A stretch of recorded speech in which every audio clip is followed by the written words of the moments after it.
يصلون على النبي يا أيها الذين آمنوا صلوا عليه وسلموا تسليما সবাই দিল খুলে দরুদ শরীফ পাঠ করি আল্লাহুম্মা সাল্লি আলা মুহাম্মাদ ওয়া আলা আলি মুহাম্মাদ كما صليت على إبراهيم وعلى آل إبراهيم إنك حميد مجيد اللهم بارك على محمد وعلى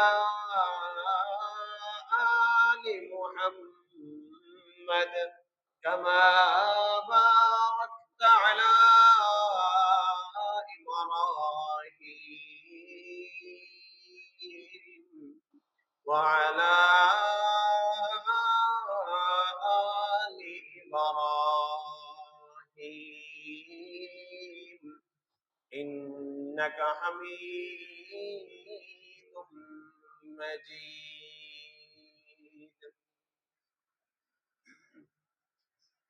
সবাই বলি আলহামদুলিল্লাহ। আলোচনার শুরুতেই মহান রব্বুল আলামিনের দরবারে শুকরিয়া জ্ঞাপন করছি যে এই পবিত্র জাতসত্তা আমাদেরকে জুম্মার নামাজ আদায় উপলক্ষে মসজিদে এসে কিছু দিনই আলোচনা শোনার মতো তৌফিক দান করলেন। এই জন্য আবারও কালিমাত শুকর আদায় করেছি আলহামদুলিল্লাহ। হাজার হাজার লক্ষ লক্ষ দরুদ বর্ষিত হোক ওই মহামানবের প্রতি যিনি পুরা জিন্দেগি ব্যয় করে দিয়েছেন এই উম্মতের ফিকিরে, সিরাতাল মুস্তাকিমের জন্য যিনি তার পুরা জীবনকে উৎসর্গ করেছেন, সেই মুহাম্মদ আরবি, সবাই বলি সাল্লাল্লাহু আলাইহি ওয়াসাল্লাম। প্রিয় উপস্থিতি, আমরা এমন একটি মাস অতিবাহিত করতেছি, এই মাসেই নবী করিম সাল্লাল্লাহু আলাইহি ওয়াসাল্লামের পবিত্র জন্ম লাভ করেছিলেন। তো স্বাভাবিকভাবেই তার জন্মদিন উপলক্ষে বিভিন্ন জায়গায় বিভিন্নভাবে বিভিন্ন স্থানে অনেক কুসংস্কার বিদআত পালিত হয়, যা মোটেও ঠিক না। নবী করিম সাল্লাল্লাহু আলাইহি ওয়াসাল্লাম তিনি কি পালন করার প্রতি উদ্বুদ্ধ করেছেন, সেই বিষয়টা আমাদের লক্ষণীয়। তিনি কবে জন্ম লাভ করলেন, এটা যদি খুবই গুরুত্বপূর্ণ হতো তাহলে হাদিসের মধ্যে, এমনকি কোরআনের মধ্যেও আল্লাহ তাআলা বিষয়টা আলোচনা করতেন। হাদিসের মধ্যেও এটা আলোচনাই হয় নাই। স্বাভাবিকভাবে যে জিনিসটার আলোচনা বেশি হয় ওই জিনিসের মধ্যে কি থাকে না, মতানৈক্য থাকে না। যে জিনিসের আলোচনা একেবারেই নেই, যেটাকে স্বাভাবিকভাবে মানুষ পালন করে না, অনেক বছর পরে সে যদি পালন করতে চায় সেটার মধ্যে কি দেখা যায়, অনেক মতানৈক্য দেখা দেয়। কারণ নবী করিম সাল্লাল্লাহু আলাইহি ওয়াসাল্লামের জামানায় তাকে জিজ্ঞাসা করা হলো, ইয়া রাসূলুল্লাহ, আপনি সোমবারে অনেক সময় রোজা রাখতে দেখি আপনাকে। নবী করিম সাল্লাল্লাহু আলাইহি ওয়াসাল্লাম ইরশাদ করলেন, ঠিক আছে, ফিহি বুলিতু, আজকের এই দিনে তথা সোমবারের দিনে মহানবুল আলামিন আমাকে দুনিয়াতে প্রেরণ করেছেন, মায়ের গর্ভ থেকে দুনিয়াতে প্রেরণ করেছেন। এই শুকরিয়া দান আমি আল্লাহ তাআলার শুকরিয়া জ্ঞাপনের উদ্দেশ্যে কি পালন করি? রোজা পালন করি। মিছিল করছে? হ্যাঁ? সাহাবাদেরকে নিয়ে কোথাও দৌড়াদৌড়ি করেছেন? প্রিয় উপস্থিতি, আমি আপনাদের সম্মুখে একটি আয়াত ব্যবহার করেছি। সে আয়াতের মধ্যে আমাদের কর্মপন্থা, আমাদের চাল চলন, এভরিথিং, একেবারে রাষ্ট্রীয় থেকে নিয়ে ব্যক্তি জীবন পর্যন্ত কেমন হবে আল্লাহ তাআলা এই আয়াতের মধ্যে সুন্দরভাবে উপস্থাপনা করেছেন। একটা আইডলকে সামনে রেখে দিয়েছেন। স্বাভাবিকভাবে একটা বাচ্চা ছেলেও যদি তার সামনে কোনো জিনিস থাকে সে ওইটা দেখে শিখে নেয়। আমাদের বাচ্চারা দেখে দেখে শেখে। তো মহানব্বুল আলামিন এমন একজনকে রাখলেন এই বিশ্ববাসীকে উত্তম জিনিস শিক্ষা দানের জন্য। তিনি কে? মুহাম্মদ আরবি সাল্লাল্লাহু আলাইহি ওয়াসাল্লাম। কোরআন রয়েছেন, হাদিস রয়েছে, সবই রয়েছে। তারপরও পুরা কোরআনের এই বাস্তব রূপ কার মধ্যে পাওয়া যায়? রাসূলের মধ্যে পাওয়া যায়। যেমন আম্মা জান আয়েশা রাদিয়াল্লাহু তাআলা আনহাকে জিজ্ঞাসা করা হলো রাসূলের চরিত্র কেমন? উনি কিছুই বললেন না, একটা কথা বলে দিলেন সংক্ষিপ্ত ভাবে, কানা খুলুকুহু কাল কুরআন। তার চরিত্র তো এমন, পুরো কোরআনটাই তার চরিত্র। তো কোরআনের মধ্যে যেখানে আদেশ, যেই জিনিসগুলো করার জন্য উদ্বুদ্ধ করা হয়েছে, নবী স্বাভাবিকভাবে সেই জিনিসগুলো করে দেন। মানুষকে দাওয়াতের কথা বলা হয়েছে, নবী সাল্লাল্লাহু আলাইহি ওয়াসাল্লাম মানুষকে দাওয়াত দেন। জালেমের বিপক্ষে দাঁড়ানোর কথা বলা হয়েছে, নবী সাল্লাল্লাহু আলাইহি ওয়াসাল্লাম সেই সময়তে জালেমের বিপক্ষে দাঁড়ান। এক কথা, পুরা কোরআনটার বাস্তব রূপ তার চরিত্র। সুবহানাল্লাহ। তাহলে সর্বপ্রথম কোরআন যার উপরে নাযিল হয়েছে তিনি সবার আগে কোরআনের বাস্তব প্রতিফলন নিজের ব্যক্তি জীবনে কি করেছেন?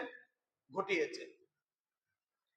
এরপরে সাহাবাদের মাঝে, এরপরে ফ্যামিলির মাঝে, এরপরে সমাজের মাঝে, এরপরে রাষ্ট্রের মাঝে, স্টেপ বাই স্টেপ পর্যায়ক্রমে তিনি রাষ্ট্র কোরআন দিয়ে পরিচালনা করেছেন। প্রিয় উপস্থিতি, আজ আমরা এই মুসলিম উম্মাহ এমন অহেতুক কর্মকাণ্ডের মধ্যে লিপ্ত রয়েছি যেটা আমাদের মূল, সেই মূলটা আমরা হারিয়ে ফেলতেছি। আমরা তর্ক করি, বিতর্ক করি, বিবাদে লিপ্ত হই, এমনকি একটা তুচ্ছ জিনিসকে সামনে রেখে মারামারি পর্যন্ত লিপ্ত হই। সেই 12 রবিউল কেন্দ্রিক আমরা যে বাড়াবাড়িটা করি, আল্লাহর বান্দা আমি বলতে চাই 12 রবিউল আউয়াল এত আহামরি কোনো জিনিস নয়।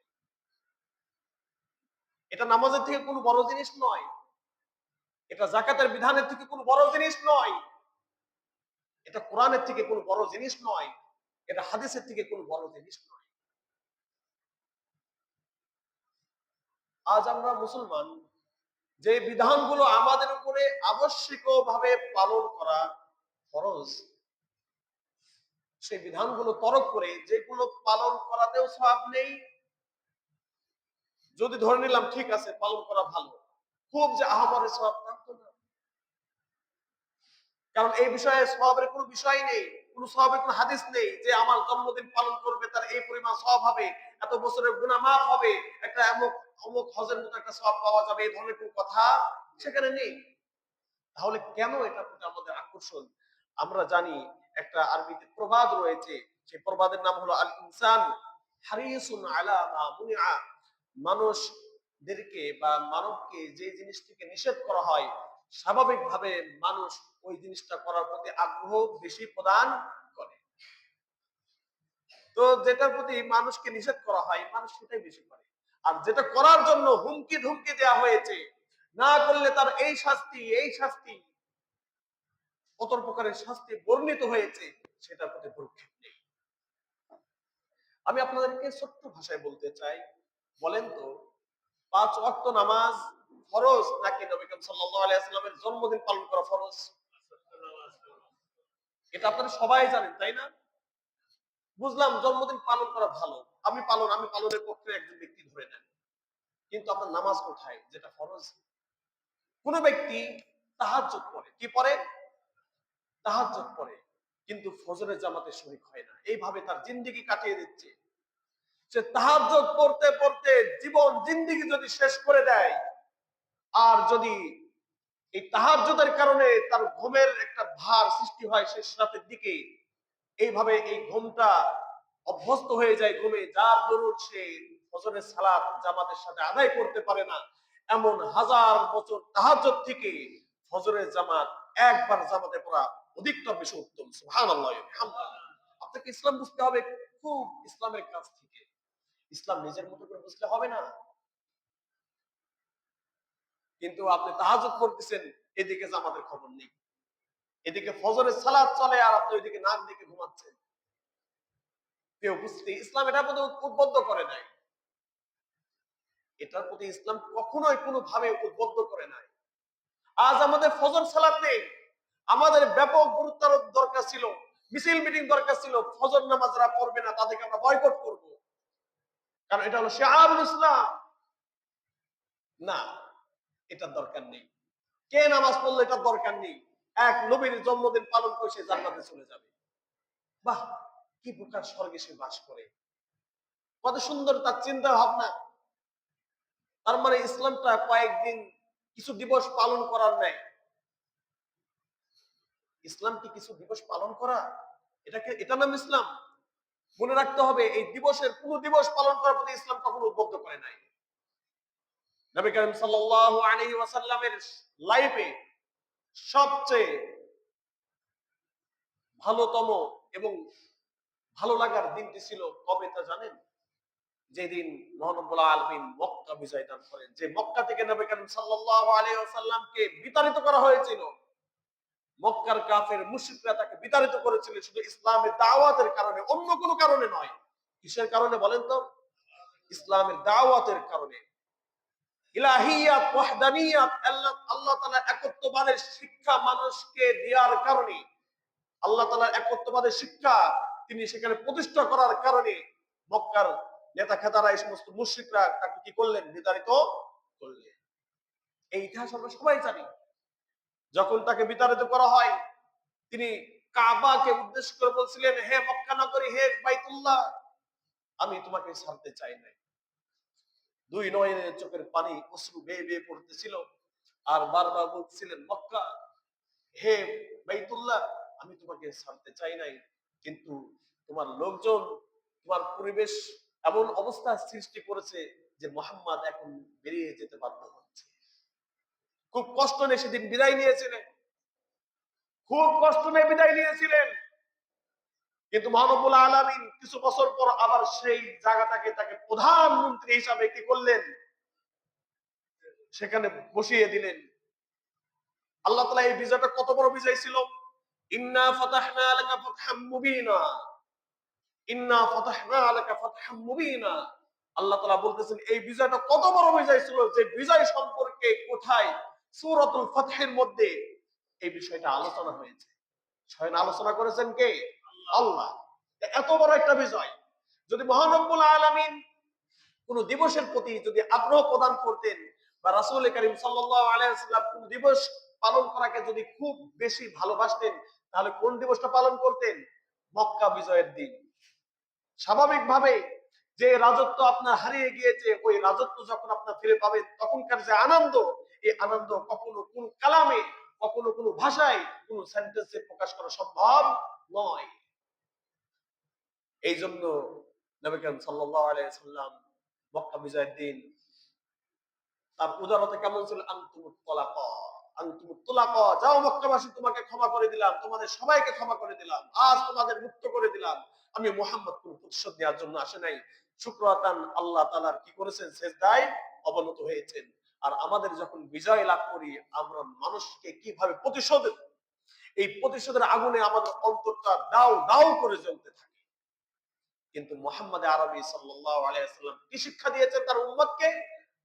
ইসলামের শিক্ষা, বিজয়ের দিন কি হবে? মানুষকে ক্ষমা করে দেয়া হবে। আর আমরা কি করি? প্রতিশোধ।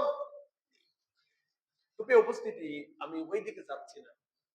আমি বলতে চাচ্ছি, কিছু দিবস যদি পালন করাই যদি ইসলাম হতো, তাহলে সবার আগে কোন দিবসটি পালন করা হতো? মক্কা বিজয়ের দিন। কোন সাহাবা বা নবী করিম সাল্লাল্লাহু আলাইহি ওয়াসাল্লাম ওই মক্কা বিজয়ের পরে কোন দিন কোন একটা বছর ওই দিন পালন করেছেন? দেখাতে পারবেন কেউ? কেউ পারবে না আশা করি। আমি পাই নাই, হয়তো যে পাপ কেউ যদি পেয়ে থাকেন আমাকে একটু জানাবেন, তাহলে আমিও কি করব, সেই দিনটি পালন। কোন সাহাবা, কোন তাবেঈন, কোরআনের মধ্যে হাদিসের মধ্যে এই বিষয়ের প্রতি উদ্বুদ্ধ করা হয় নাই। তাহলে কেন, তাহলে কেন নবী করিম সাল্লাল্লাহু আলাইহি ওয়াসাল্লামের এই জন্মদিনটাকে আমাকে এত উৎসবমুখর ভাবে পালন করতে হবে? এর মধ্যে কি রয়েছে আপনার? আপনি কি জানেন, গত বছরের কথা বলি, গত বছরে নবী করিম সাল্লাল্লাহু আলাইহি ওয়াসাল্লামের জন্মদিনে ডিজে পার্টি হয়েছে। কি পার্টি হয়েছে? আমি প্রমাণ ছাড়া কথা বলি না। ডিজে গান বাজাইছে। কি গান বাজাইছে? ডিজে গান বাজাইছে, র‍্যাপিড সাউন্ড বাজাইছে। আপনারা যদি এই সময় চট্টগ্রাম যান, চট্টগ্রামে দেখবেন কি এক অবস্থা। হোলি খেলা, হোলি, হোলি চেনেন? ঠিক হিন্দুদের যেভাবে হোলি খেলা রং ছিটাছিটি হয়েছে, নবী করিম সাল্লাল্লাহু আলাইহি ওয়াসাল্লামের এই জন্মদিন পালনের উদ্দেশ্যে এইভাবে তারা এই মাজার পূজীরা কি করেছে? হোলি খেলেছে, ওপেনে গান বাজনা করেছে। আচ্ছা, নবীর জন্মদিনে অমুকের ওই তাদের পীরের ফুলের মালা দেওয়ার কি আছে? ফুলের মালা দিতে পীরের মুখ দেখা যায় না। জন্মদিন কার? রাসূলের। তিনি কি দুনিয়াতে আছেন? তাহলে কার জন্য আপনি ফুলের মালা দিচ্ছেন? আপনি ফুল ছিটাচ্ছেন, কাক ছিটাচ্ছেন বলেন তো? এটা কোন লজিক্যালি কোনো ভিত্তি আছে? না কোরআন হাদিসে কোনো ভিত্তি আছে, না লজিক্যালি কোনো ভিত্তি আছে। আমরা জনগণ এতই পাগল, আমরা জনগণ এতই বোকা, আমরা কেমন যেন পাগলের স্বর্গে বাস করি। আল্লাহ তাআলা আপনার মেধা কেন দিলেন বলেন তো? আপনি বলবেন হুজুর, হুজুর আল্লাহ তাআলার কাছে বলবেন হুজুররা আমাদেরকে এগুলো শিক্ষা দিয়েছে। আল্লাহ এত সহজে আপনাকে এই কথা বলে ছেড়ে দিবেন? এই কথা বললেন আর আপনি ছেড়ে দিলেন। আল্লাহ তাআলা বলছেন, মানুষ তোমাকে কেন এত দামি বানালাম? শুধু এই মেধার কারণে। আপনাকে জবান শক্তি দিয়েছে, বলার মতো শক্তি দান করেছেন এবং বোঝার সেই শক্তি পাওয়ার দিয়েছেন আপনাকে। এই পাওয়ারের কারণে, এই শক্তির কারণে আপনি অন্য সমস্ত প্রাণী থেকে আলাদা হয়ে গিয়েছেন। আপনার উপর আলাদা বিধান রয়েছে। আপনার সামনে একটা জিনিস আসবে, আপনি এটা যাচাই বাছাই করে গ্রহণ করবেন। অমুক হুজুর বলছে, অমুক হুজুরের সাথে আমার ভালো মহব্বত, হুজুর কি কোরআন হাদিসের বাইরে বলতে পারে? হুজুর সিজদা করার কথা বলছে, সিজদা করি। মাজারে গিয়ে এটা চাওয়ার কথা বলেছে, মাজারে যাই। প্রিয় উপস্থিতি, একটু ইসলামকে বোঝার চেষ্টা করুন। আল্লাহ তাআলার কাছে সদা সর্বদা এভাবে দোয়া করুন, আল্লাহ আপনি সঠিক জিনিসটা বোঝার তৌফিক দান করেন এবং এমন ব্যক্তিদের সাথে সম্পর্ক আমাকে গড়ে দেন, বা আমার সম্পর্ক এমন সমস্ত ব্যক্তিদের সাথে হয়, এমন সমস্ত আলেম ওলামাদের সাথে হয় যারা ইসলামের সঠিক বিশ্বাসে বিশ্বাসী। কারণ সৎসঙ্গে কি স্বর্গবাস, অসৎ সঙ্গে সর্বনাশ। যার সাথে আপনি ঘোরাফেরা করতেছেন তার আকীদাতে আপনি বিশ্বাস হয়ে যাবেন, এটা স্বাভাবিক, একেবারেই স্বাভাবিক। এখন ওই ব্যক্তি যদি মাজার পূজারী হয়, সারা জীবন মাজারে যায়, অমুক বাবার দরবারে যায়, তাহলে আপনিও দেখবেন কয়েকদিন পরে বাবার দরবারে যাচ্ছে। বাবার দরবারে গিয়ে হুকি টানে, কি টানে? হুকি টানে। আর এই হুকি টানার পিছনে কি আছে? তাদের অনেক দলিল। এদের কিভাবে বোঝাবেন? আপনি চট্টগ্রামে যান, দেখেন মাইজ ভান্ডারিতে যান, কি হচ্ছে সেখানে? সমস্ত মাজার। আলী রাদিয়াল্লাহু তাআলা আনহুকে যখন একটা এলাকায় পাঠালেন নবী করিম সাল্লাল্লাহু আলাইহি সাল্লাম বা অন্য কোন সাহাবাকে, তাকে আদেশ করা হচ্ছিল, আলী বা আলীর ছাড়া অন্য কোন সাহাবা হতে পারেন, ধরেন আলী ধরে নিলাম, আলী রাদিয়াল্লাহু তাআলা আনহুকে বলা হলো, এ আলী, তুমি সেখানে গিয়ে যে বড় বড় উঁচু কবরগুলো আছে, বড় বড় উঁচু কবরগুলো আছে, সেই কবরগুলাকে সর্বপ্রথম মিটাই দিবা। কারণ তাকে একটা রাষ্ট্রীয় পাওয়ার দিয়ে কি করা হচ্ছে? প্রেরণ করা হচ্ছে। সে আলী গিয়ে যত সম্ভব ওই দেশের নাম ইয়ামান বা অন্য কোন রাষ্ট্র হতে পারে, তো যেটাই হোক, সেখানে ওই সাহাবা গিয়ে কি করলেন? সর্বপ্রথম ওই উঁচু উঁচু কবরগুলো ছিল সেগুলোকে মিটাই দিলেন। তা আপনার পীরের কবর, ওইটা কি করা? কি কবর? উঁচু কবর না? বানিয়ে রাখছে দালান, ৫ তলা ৬ তলা।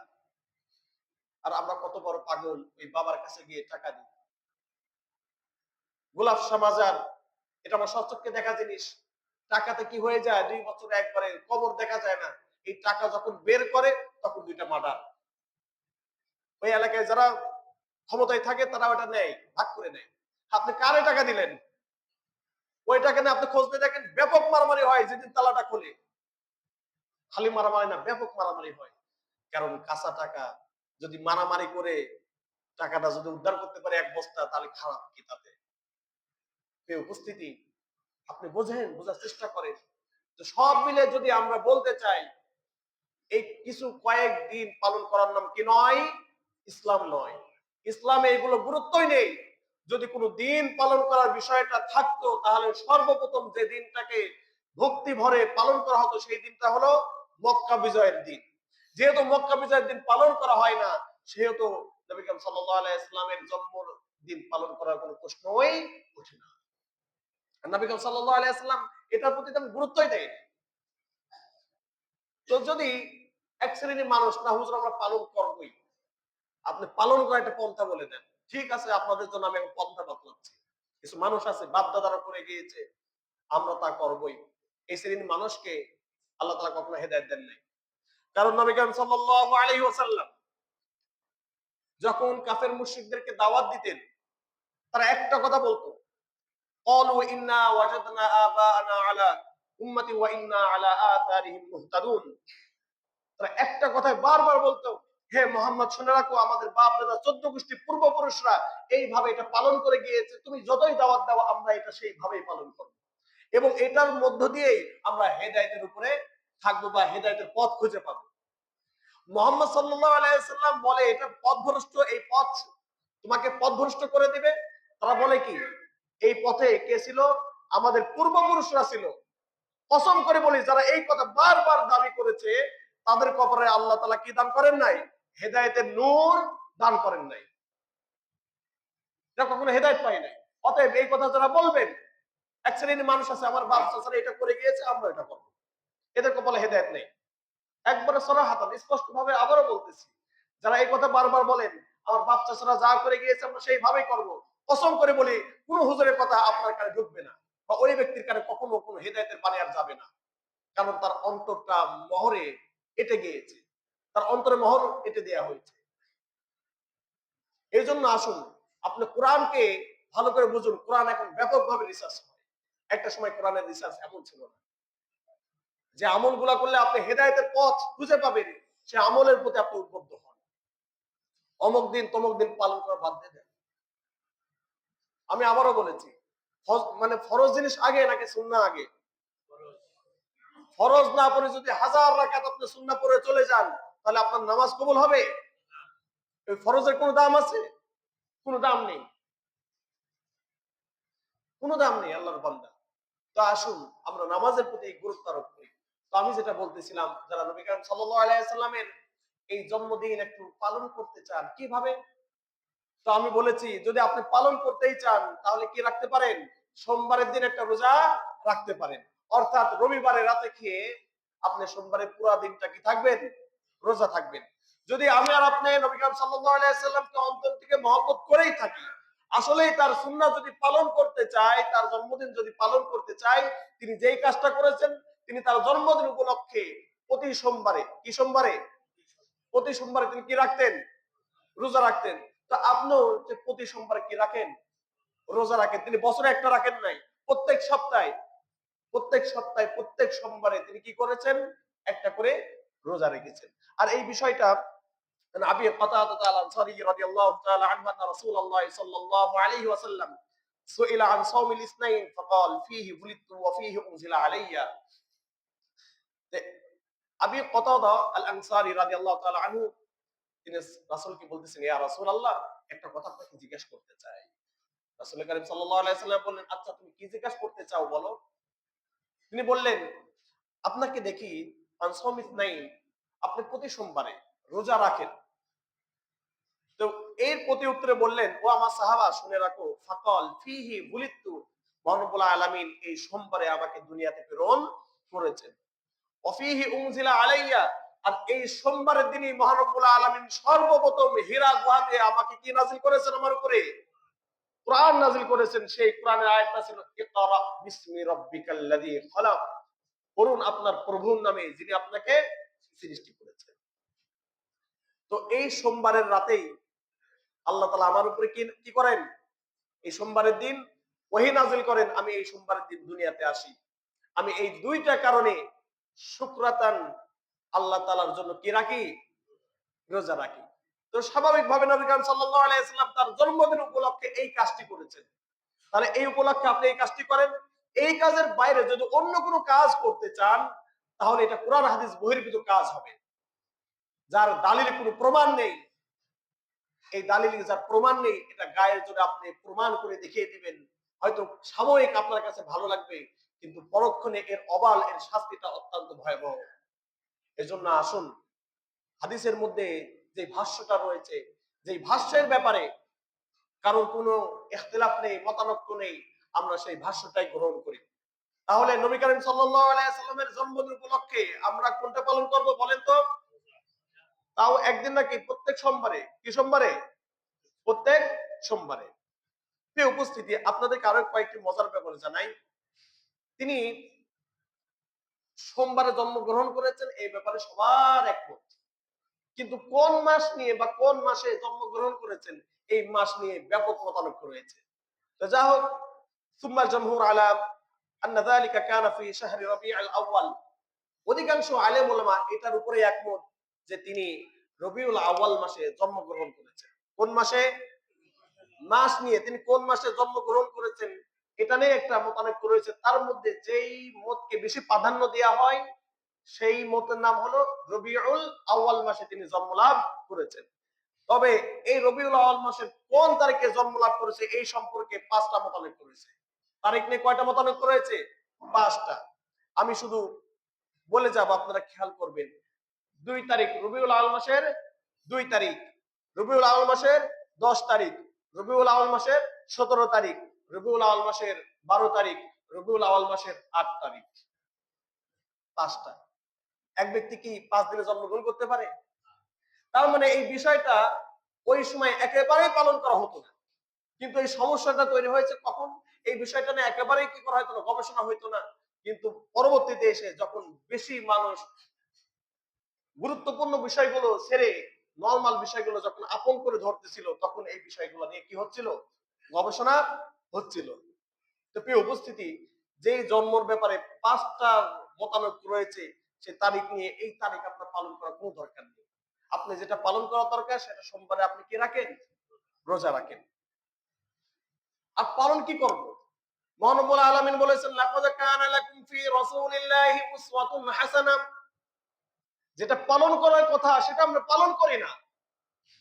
লাকাদ, আল্লাহ তাআলা বলতেছেন, আমার নবীর কোন জিনিসটা তুমি পালন করবা, আমার রাসূলের, আমার হাবিবের কোন জিনিসগুলো তোমরা গ্রহণ করবা। লাকাদ কানা লাকুম ফি রাসূলিল্লাহি উসওয়াতুন হাসানাহ। তো আল্লাহ তাআলা বলতেছেন, যারা আখিরাতের আশা রাখে, জান্নাত চায়, আমার প্রতি বিশ্বাস স্থাপন করেছে, যারা জান্নাতে যেতে চায়, তারা যেন ব্যক্তি জীবন থেকে নিয়ে রাষ্ট্রীয় জীবন পর্যন্ত রাসূলকে অনুসরণ করে, রাসূলের জীবন আদর্শ তারা যেন আঁকড়ে ধরে। যেমন নবী করিম সাল্লাল্লাহু আলাইহি ওয়াসাল্লাম একটি হাদিসে বলেছেন, আলাইকুম বিসুন্নতি, তোমাদের উপরে আবশ্যক আমার সুন্নাহকে, আমার জীবন আদর্শকে গ্রহণ করা। এটা কে বলেছেন? রাসূল কে বলেছেন? তোমাদের উপরে আবশ্যক আমার জীবন আদর্শ গ্রহণ করা। নাকি জন্মদিন আছে আদর্শ? অর্থাৎ আমি পরিবার কিভাবে পরিচালনা করেছি, আমার পুরো জীবনটা আমি কিভাবে পরিচালনা করেছি, আমার খাওয়া দাওয়া, চলা, আমার বলন, আমার কথাবার্তা, মানুষের সাথে আচার বিধি কেমন ছিল, এই বিষয় তোমরা ফলো করো। আমি রাষ্ট্র কিভাবে পরিচালনা করেছি, আমার রাষ্ট্র পরিচালনার বিষয়টা তুমি ফলো করো। আমি রাষ্ট্র, আল্লাহ তাআলা ওয়াহদানিয়াত, আল্লাহ তাআলার একত্ববাদকে প্রতিষ্ঠা করার জন্য আমি কি পরিমাণ সংগ্রাম করেছি, এই সংগ্রামের বিষয়টা তুমি নিজের মধ্যে ধারণ করো। না, এগুলো নেই। সে ধারণ করবে কি? 12 রবিউল আউয়াল ব্যানার নিয়ে বের হয়ে যাবে। আল্লাহর বান্দা নবী কখনোই 12 রবিউল আউয়াল ব্যানার নিয়ে বের হন নাই। তিনি আল্লাহ তাআলার একত্ববাদকে কায়েম করার জন্য তার দান মুবারক শহীদ করে দিয়েছেন।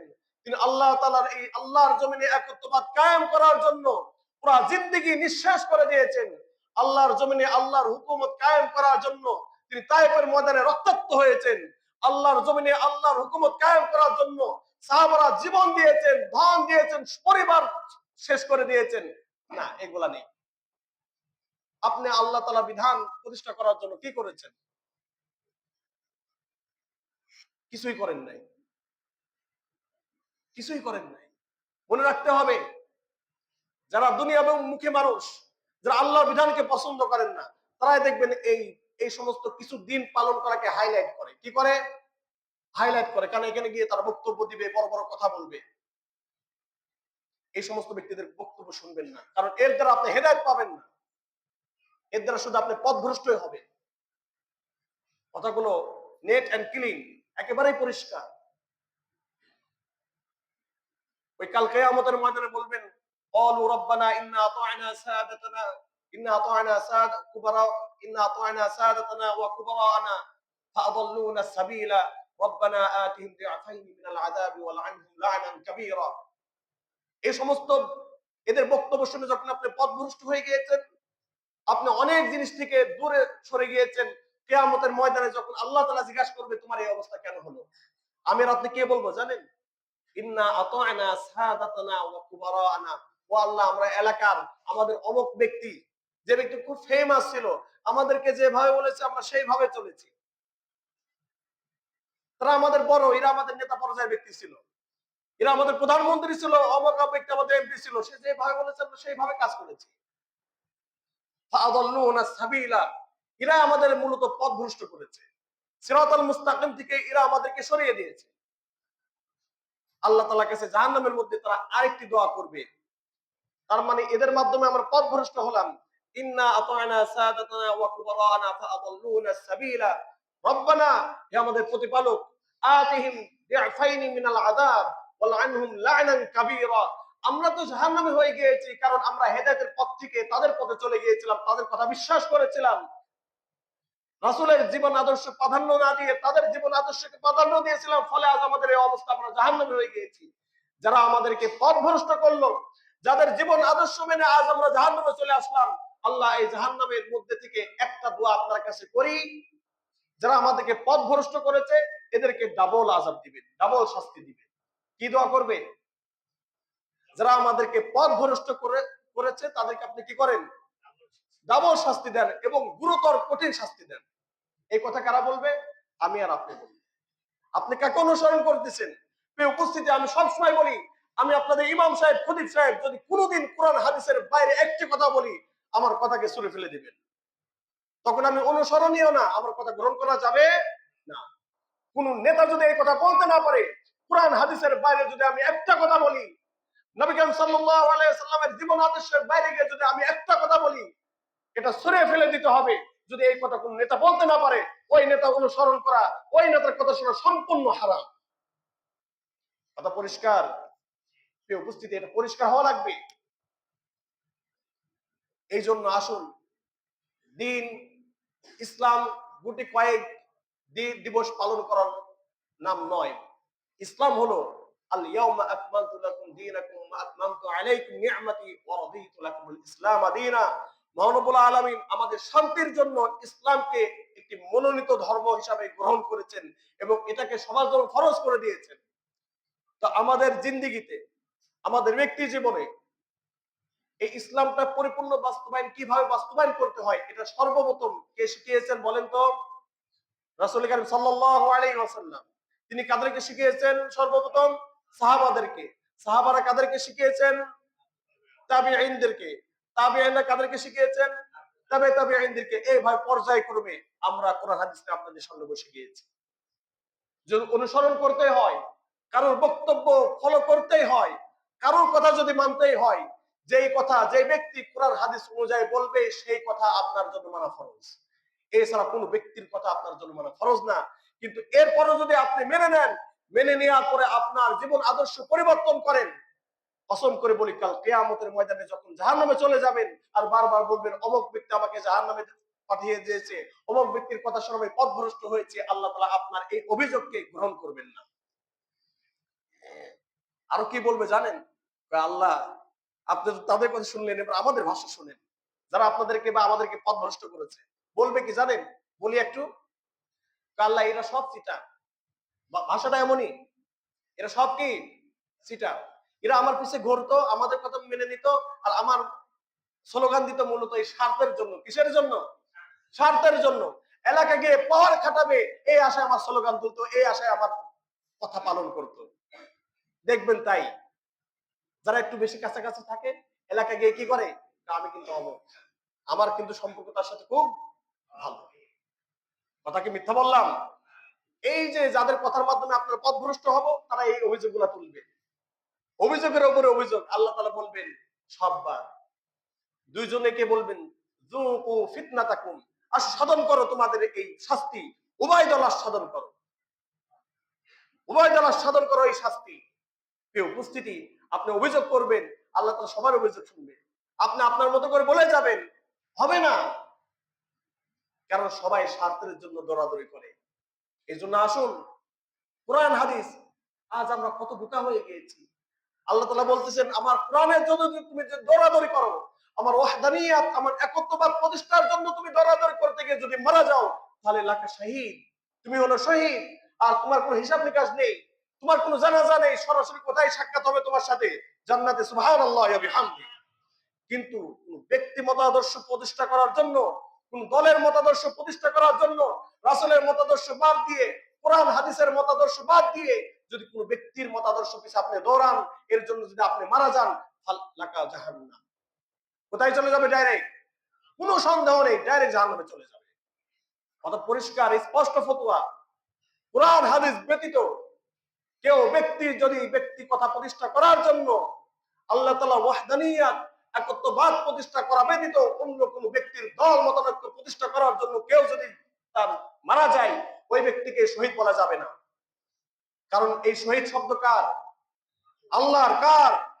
এই শহীদ শব্দ কাদের? ইসলামীদের। যে ব্যক্তি ইসলামের কথা বলে না, তাকে তো শহীদ বলা যায় না। এই উপস্থিতি করা পরিষ্কার।